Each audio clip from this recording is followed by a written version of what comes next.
एक नन्हा सा शिशु जो कि अनाथ था एक बड़े धनवान व्यक्ति के पास आए, निस्सहाय अवस्था में। शरीर पर चीथड़े थे, रहने का ठिकाना नहीं, खाने का ठिकाना नहीं। धनवान व्यक्ति हृदय से बड़े करुणामयी थे।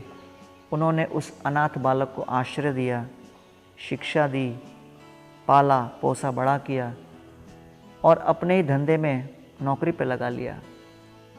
उस शिशु के प्रति इस धनवान व्यक्ति का इतना वात्सल्य था कि वो अधिक से अधिक उनको उत्तरदायित्व देने लगे। उनके प्रति बड़ी श्रद्धा थी।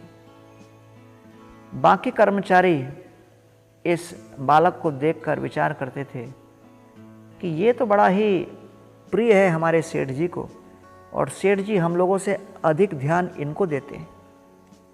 हमें कुछ ऐसा करना चाहिए जिससे सेठ जी का और इनके बीच का संबंध समाप्त हो। ऐसा विचार कर सभी लोग बड़े गूढ़ रूप से देखते रहते थे कि इसके अंदर क्या कमी ढूंढे।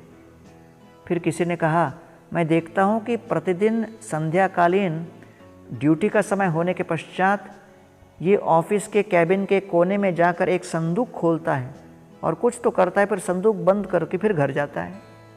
तो किसी ने कहा, लगता है दिन भर में कुछ तो चोरी करता होगा और वो चोरी के पैसे उसमें डालता होगा।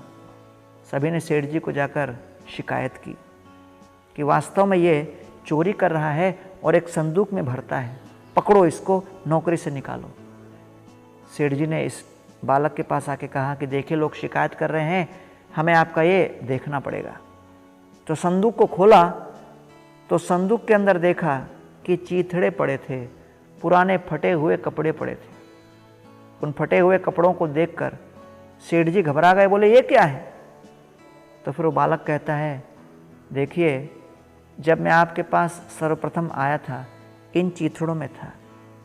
आपकी कृपा से अब मैं इतना धनवान हो गया, प्रतिष्ठित हो गया, मेरे पास घर है, प्रतिष्ठा है, सम्मान है।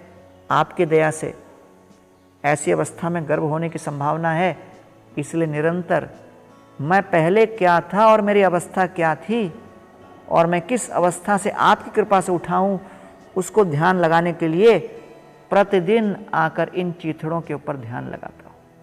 इससे मेरे अंदर कृतज्ञता की भावना जागृत होती है और कृतज्ञता और नम्रता के आधार पर ही सेवा भाव संभव है।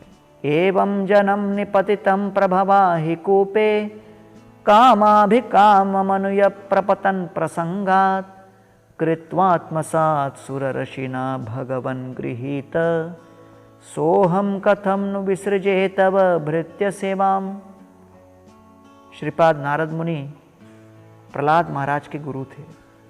प्रहलाद महाराज नरसिंहदेव की स्तुति करते हुए कहते हैं कि प्रभो, मैं अब केवल यही चाहता हूँ कि मेरे गुरु श्रीपाद नारद मुनि की मैं सेवा कभी कर सकूँ, क्योंकि उनकी कृपा से मुझे आध्यात्मिक दिव्य ज्ञान मिला, जिससे नरक में प्रवेश करने से मैं बचा। कृतज्ञता पूर्वक मैं उनकी सेवा करना चाहता हूँ, ऐसी कोई व्यवस्था कीजिए।